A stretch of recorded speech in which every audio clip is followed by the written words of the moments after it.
Hello my friends, welcome to another episode of Fitness for Transformation. My name is Juan, and today I'll be guiding you through another episode of How To Thursdays, teaching you how to do a Russian twist. This exercise is all for your abs. Let's go ahead and get right into it. If you're ready to learn something new, smash that thumbs up button, and let's go ahead and get into our starting position. For this exercise, we're going to take it down to the ground. We're going to sit on our rear, and we are going to start either with our feet flat on the ground or just our legs extended in front of us like so.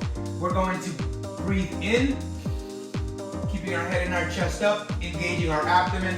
We're going to start here. This is our starting position. We're going to lean back, engaging our core and our abdomen, and turning to our sides, engaging our oblique muscles before returning to our starting position and rotating to the opposite side. That is one repetition of a Russian twist. Let's go ahead and do those back to back to see how they flow together.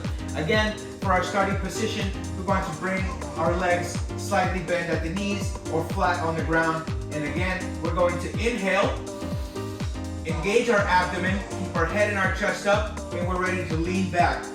Engaging our abdomen here before rotating to our left, bringing our hands just to our side, and rotating to the opposite side. Focus on your strength of your core. Keep your core engaged.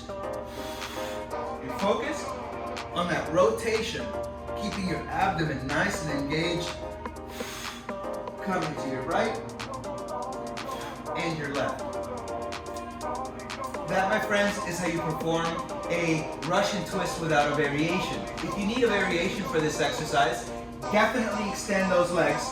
This will help ground yourself more and keep your lower body with a little more control. We're going to, again, keep our head and our chest up.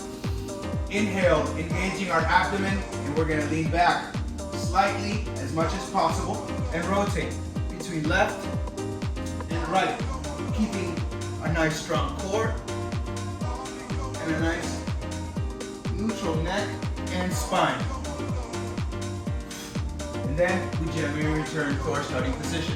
Make sure you take that back as much as you can, keeping your core engaged. The further back that you go, the more of a challenge you'll feel for this exercise. If you enjoyed this video, make sure you smash that thumbs up button. And if you're new to the channel, don't forget to hit subscribe. I post instructional fitness routines every Monday, Wednesdays, and Thursdays, and I look forward to seeing you next week. Thank you so much for watching.